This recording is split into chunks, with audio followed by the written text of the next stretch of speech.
Now to the rally held today at the University of Michigan, as lecturers at the college are demanding a fair contract. Several dozen people took part in the demonstration on behalf of the nearly 2,000 that could potentially be impacted at all three of U of M's campuses. 7 Action News reporter Darren Cunningham is in Ann Arbor, where he spoke with lecturers about what they want to see changed in their contracts.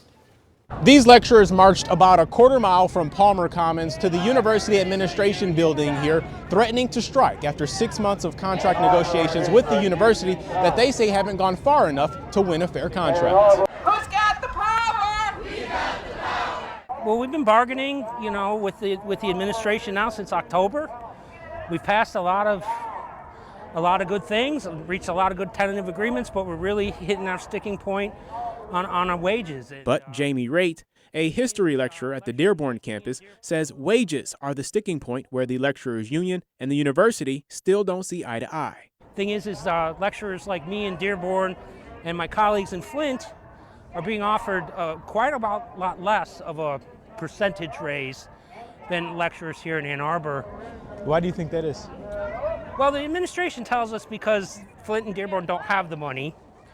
We're not sure. I know they don't have the money, but the money can be moved from Ann Arbor to Dearborn and Flint. We've been in a long battle for a little over a decade now so that lecturers could make a decent wage. Stephanie Gelderlos, an English lecturer at the Flint campus, tells me the union made great gains in the last 2 contracts. But for the upcoming contract, the union says university administration is offering a 5% salary increase to Ann Arbor lecturers, while only offering a 2.25% salary increase to lecturers at the Dearborn and Flint campuses. Unequal, and they say it doesn't keep up with inflation. Get up, get down. We teach more classes as lecturers in Flint and Dearborn than teachers here in Ann Arbor do. I think that where there's more need, there should be more resources, not less. The current contract expires April 20th.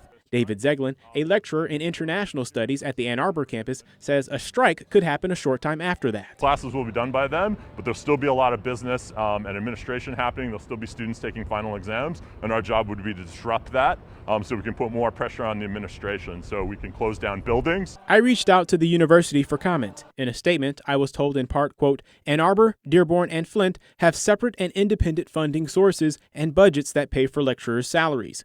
The 3 campuses make budgetary decisions independently and have their own allocations and expenses based on their unique financial structures. U of M Dearborn and U of M Flint differ from Ann Arbor in their ability to sustain wage increases due to their individual financial position. In Ann Arbor, Darren Cunningham, 7 Action News.